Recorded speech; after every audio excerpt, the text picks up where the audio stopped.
Prezadíssimos irmãos, paz seja convosco. Mais uma vez estamos juntos para meditarmos na palavra de Deus. E hoje falaremos sobre Paulo e sua dedicação aos vocacionados. Já temos estudado vários assuntos relacionados ao apóstolo Paulo, como por exemplo o mundo do apóstolo Paulo, Saulo de Tarso perseguidor, a conversão de Saulo de Tarso, depois falamos sobre a vocação dele próprio, Paulo. Jesus Cristo e este crucificado era a mensagem central do apóstolo Paulo, Paulo e o poder do Espírito Santo, Paulo o plantador de igrejas, Paulo o discipulador de vidas e hoje então Paulo e sua dedicação aos vocacionados. Texto básico vai ser Atos capítulo 20, do versículos 17 ao 34. Extraímos o 28 como texto bíblico chave, que diz: olhai, pois, melhor dizendo, por vós e por todo o rebanho sobre que o Espírito Santo vos constituiu bispos para apacentardes a igreja de Deus que ele resgatou com seu próprio sangue. Estas palavras, então, está dentro de um discurso de Paulo a obreiros da igreja de Éfeso, a quem ele os chamou, estando em Mileto, para uma reunião de despedida, uma reunião ministerial. Então encontramos aqui o zelo, realmente, o cuidado que o apóstolo tinha para com os novos membros do ministério, ou ainda os novos vocacionados para o trabalho ministerial. No reino de Deus vai ser sempre assim, meus amados. Efetivamente, as lideranças mais experientes deverão tomar o devido cuidado para a preparação daqueles que hão de continuar a obra de Deus. Sempre foi e deveria continuar sendo assim, efetivamente, para com aqueles que não têm vaidades pessoais ou medo de serem suprimidos ou deixados de lado por alguém mais experimentado ou melhor preparado e capacitado. Então, os líderes mais antigos, mais experientes, realmente deviam investir na liderança jovem. Sabemos que na prática nem sempre isto tem acontecido, mas é o que Deus espera certamente, porque aconteceu já no Antigo Testamento com a vida de Moisés em relação a Josué, que preparou o Josué para ficar no seu lugar, e uma das críticas, entre aspas, que se faz a Josué é que ele não fez este trabalho em relação a alguém ficar no seu lugar, por conta de que lemos na Bíblia Sagrada que após a morte de Josué, a nação ficou à mercê de várias lideranças multifacetadas, divididas pela nação toda, e chegou então aquele tempo terrível em que a nação de Israel viveu o período dos juízes, em que haviam lideranças pontuais, tribais, e não havia um rei ou alguém centralizado para liderar com pulso de ferro, com liderança específica de Deus.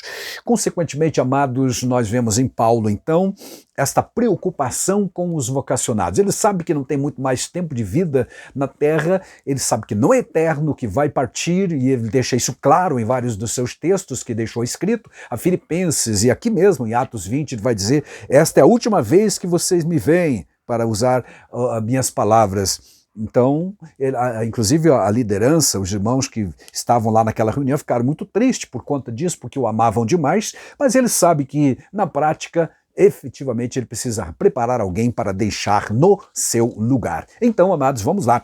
Verso 17 deste capítulo 20 de Atos diz assim: de Mileto mandou a Éfeso chamar os anciãos da igreja. Quem que mandou? Apóstolo Paulo, que estava na terceira viagem missionária, passando por Mileto, que ficava naquele tempo a mais ou menos 50 quilômetros longe de Éfeso, então ele mandou buscar a liderança. Ele não podia, evidentemente, ir até Éfeso, então mandou chamar a liderança. Verso 14, e logo que chegaram, ou seja, os anciãos de Éfeso, junto dele disse-lhes: vós bem sabeis, desde o primeiro dia em que entrei na Ásia, como em todo esse tempo me portei no meio de vós. Ásia aqui, a Ásia Menor, cuja capital era Éfeso, de onde vêm esses anciãos para ouvir Paulo aqui nesta reunião. Verso 19, eu servi ao Senhor com toda a humildade, com muitas lágrimas e tentações que pelas ciladas dos judeus me sobrevieram. Então ele está dando exemplo para eles, lembrando-lhes de que viveu entre eles com humildade, chorou muitas vezes por conta de lutas, de provas, de privações, de dores, sofridas e também das tentações por conta das ciladas, diz ele claramente aqui nesse versículo 19, dos judeus. Que ciladas eram essas? Bom, a gente sabe, acompanhando o apóstolo Paulo em outros textos, que todos os lugares, cidades onde chegava, ele procurava primeiramente pregar nas sinagogas, falava aos judeus que se reuniam sábado após sábado lá nas sinagogas. Em geral, havia alguns que acreditavam, aceitavam a mensagem cristã e, consequentemente, se agregavam-se a Paulo. Havia outros que o desprezavam, xingavam e até tentavam agredi-lo. Em alguns casos, efetivamente o agrediram. Por conta disso, amados, ele está chamando isso de tentações pelas ciladas dos judeus. Tentação por quê? Porque ele não podia descer ao nível deles para discutir, brigar ou etc. e tal. Ele é um crente, ele é salvo, é assim como todos nós, precisa, especialmente como líder, como alguém que é espelho para a igreja, não pode descer ao nível. Então ele serviu com humildade essas tentações que os judeus faziam de tudo, o diabo continua fazendo isso, usando pessoas para tentar nos desestabilizar emocionalmente, vamos colocar assim, e entrar realmente na pilha, como se diz. Então Paulo ficava literalmente calmo. Em alguns momentos ele retrucava, ele argumentava com sabedoria, com autocontrole, evidentemente, mas era uma tentação, com certeza, em todos os casos. Portanto, ele está lembrando a eles que vivenciaram isso. Se você recorda bem, em Atos, no capítulo 18, 19, quando Paulo chegou em Éfeso, aconteceram inicialmente o episódio dos 12 crentes que ainda não conheciam plenamente o Evangelho. Ele os orientou como deviam fazer, batizou eles nas águas, foram cheios do Espírito Santo, falaram novas línguas, e então milagres espantosos aconteceram em Éfeso, ao ponto de haver uma revolta dos fabricantes de ídolos da cidade. Convocaram uma multidão que foi para o estádio da cidade, encheram a cidade e gritaram por 2 horas: grande é a deusa Diana dos Efésios. Portanto, um culto de quase 2 horas, motivado por aquela gente fanática por este culto à deusa Diana naquela ocasião. Tudo por conta da pregação do Evangelho. Imagine o ódio que isto causou naqueles adoradores fanáticos que não aceitaram a mensagem do Evangelho, mas sim se mantiveram rebeldes e politeístas. Por outro lado, amados, muitos se converteram, muitos mesmo, gentios e judeus, ao ponto de feiticeiros que usavam suas magias e trazerem seus livros antigos onde encontravam as magias, ou onde estava inserido, né, os seus códigos e as mandingas que praticavam, as suas orientações, ou melhor ainda, os seus manuais de feitiçaria, e queimaram em praça pública, numa alta monta de dinheiro, a Bíblia diz em torno de 50 mil denários. Bom, aí está a revolta que aconteceu em Éfeso, então, as ciladas que os judeus prepararam para Paulo em Éfeso, e estes jovens obreiros que estão agora ouvindo o apóstolo Paulo aqui, sabem de tudo isso, e Paulo está os recordando disso, das provações, das lutas que faz parte da vida ministerial. Portanto, Paulo ensinou não só sendo exemplo, mas também moldando o caráter daqueles líderes jovens que agora serviam a Jesus e iriam ficar no seu lugar. Já estavam, aliás, praticando o ministério em lugar de Paulo. Verso 20 diz: como nada que útil seja, deixei de vos anunciar e ensinar publicamente e pelas casas também. Aqui ele está lembrando, Paulo está dizendo a eles que não deixou de lhes falar absolutamente nada que lhes fosse útil. Certo, meus amados? Porque há pessoas que acabam retendo para si a mensagem que devia ter entregue. Você sabe disso, depois fica com dor de consciência, etc.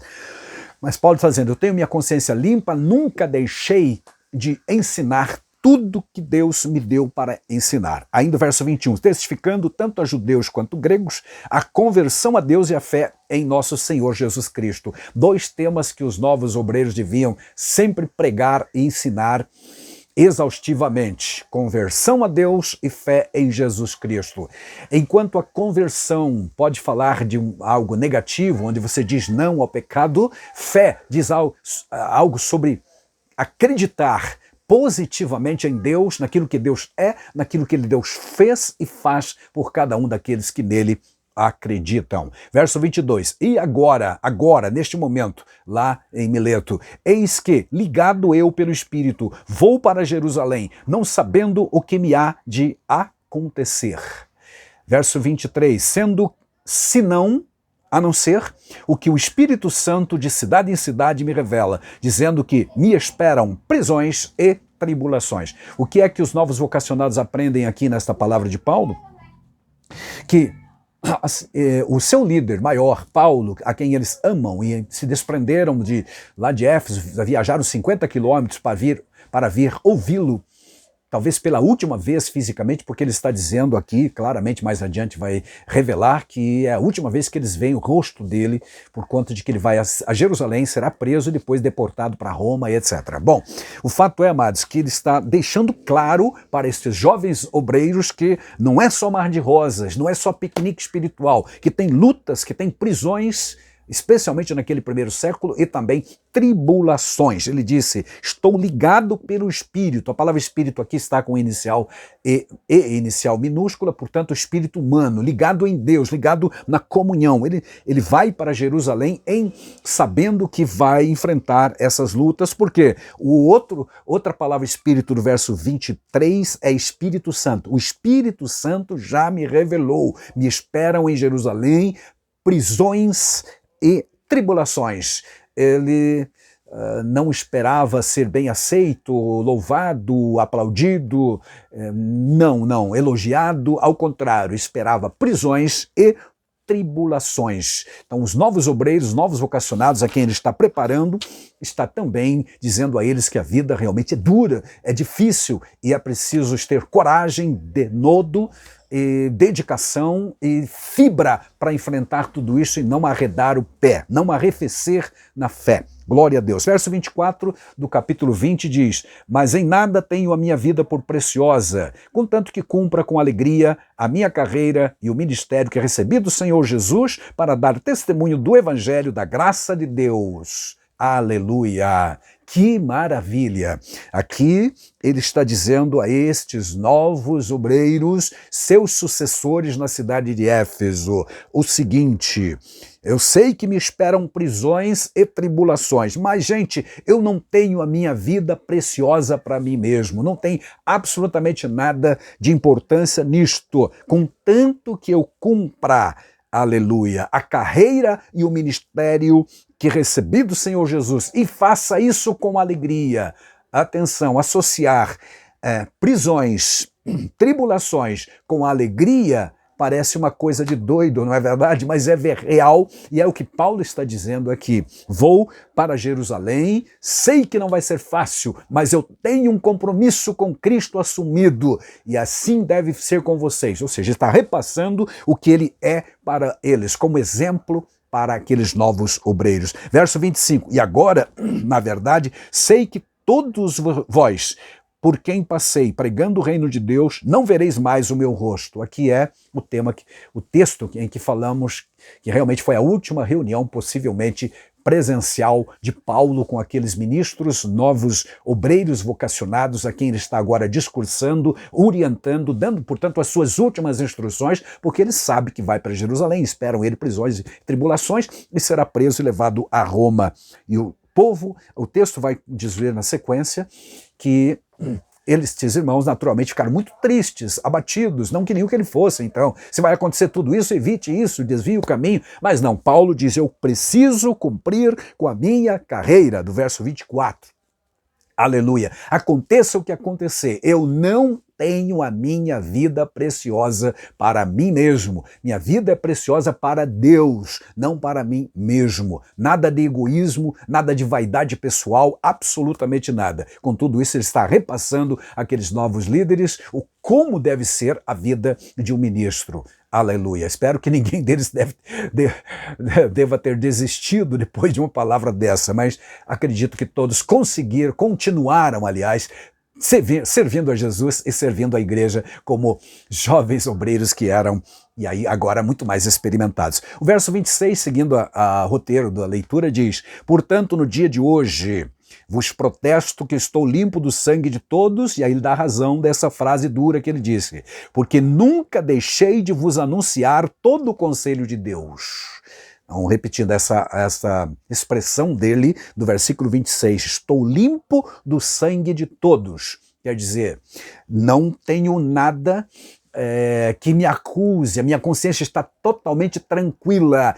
Tudo que Deus me deu para entregar a vocês, eu entreguei completamente, certo, amados? Porque nunca deixei de anunciar para vocês, meus queridos efésios, queridos obreiros de Éfeso, anciãos, todo o conselho de Deus. Costumo lembrar sempre que Paulo não era um pregador especialista em determinados temas, ele conhecia todo o conselho de Deus, ou seja, isso subentende, pelo menos para mim, no meu caso, o evangelho pleno, todo o conteúdo doutrinário do evangelho de Cristo, todos os temas da palavra de Deus devem ser o domínio da fé daquele que prega e ensina a palavra de Deus. Nunca deixei de anunciar todo o conselho de Deus, todo o propósito de Deus, todo o plano de Deus para a igreja. Aí o verso 28 é um alerta para os jovens obreiros, nas seguintes palavras: olhai por vós e por todo o rebanho, sobre que o Espírito Santo então vos constituiu bispos, quer dizer supervisores, é a palavra bispos, para apacentardes a igreja. Apacentar é trabalho pastoral, que ele resgatou com o seu próprio sangue. Por que eles têm que fazer isso? Verso 28 explica, porque eu sei que depois da minha partida, essa partida pode ser tanto geográfica, saída dali em direção a Jerusalém, quanto também a sua partida desta vida para a outra, ou seja, a sua morte física. Ele diz, depois da minha partida, entrarão no meio de vocês, no meio de vós, lobos cruéis, que não perdoarão o rebanho, e no verso 30, e que dentre vós mesmos se levantarão homens que falarão coisas perversas para atraírem os discípulos após si. Está alertando o grupo de obreiros novos, vocacionados, que haverá pelo menos dois tipos de perigo. Perigo externo, a vinda, a entrada de lobos vorazes, lobos devoradores, que não perdoarão o rebanho. Lobos cruéis, diz ele aqui, que não perdoarão o rebanho. E também que dentre eles, dentro da igreja, do seio da igreja, surgiriam alguns ensinadores ou falsos profetas ensinando coisas ou misturando doutrinas. Ele diz aqui, usando palavras perversas, homens falando coisas perversas. Possivelmente ele está se referindo aqui tanto aos judaizantes que viriam de fora para tentar combater e corromper a fé ou a salvação pela graça, que já havia em muitos lugares daquele tempo, como também os agnósticos que tentavam, a pretexto de uma sabedoria superior, misturar a fé cristã com as filosofias de então produzidas pelo gnosticismo, que batalhava ou labutava em valorizar muito mais o espírito em detrimento da carne, do corpo, quando na verdade tanto o espírito quanto a alma e o corpo são realmente santificados e pertencem a Deus a partir do momento da conversão. Paulo, vai dizer lá em 1 aos Tessalonicenses, capítulo 5 e versículo 23, o seguinte: e o mesmo Deus de paz vos santifique em tudo, não só espírito, nem só alma, nem só corpo, e todo o vosso espírito, alma e corpo sejam plenamente conservados, íntegros, para a vinda de nosso Senhor Jesus Cristo. Então, ele está alertando os novos obreiros a que estejam preparados para enfrentar estes lobos vorazes que virão de fora, ou então os pregadores ou ensinadores que se levantarão dentro da própria igreja para tentar corromper a doutrina de Cristo, a doutrina pura, doutrina santa. A isso nós chamamos normalmente de desvios doutrinários. Alguns deles existem até hoje e estão corrompendo a fé de muita gente. Que tenhamos cuidado, meus amados irmãos, você que é líder mais amadurecido ou você que está começando na obra de Deus. Aprendamos certo para combater efetivamente estes lobos cruéis e também estas pessoas que deturpam ou corrompem a palavra de Deus. Verso 31, portanto vigiai, lembrando-vos de que durante 3 anos não cessei, noite e dia, de admoestar com lágrimas a cada um de vós. Cada um de vós quer dizer ensinamento prático, individual, particular, aulas particulares para aqueles jovens obreiros. Aí está realmente a conexão exata com o nosso tema da lição de hoje. Paulo e sua dedicação. Ele dedicou tempo, 3 anos em Éfeso, orientando esses irmãos de forma pessoal e também publicamente a respeito dos perigos que ameaçavam a igreja, que avizinhavam-se da igreja e aqueles que já poderiam estar no seio da igreja também.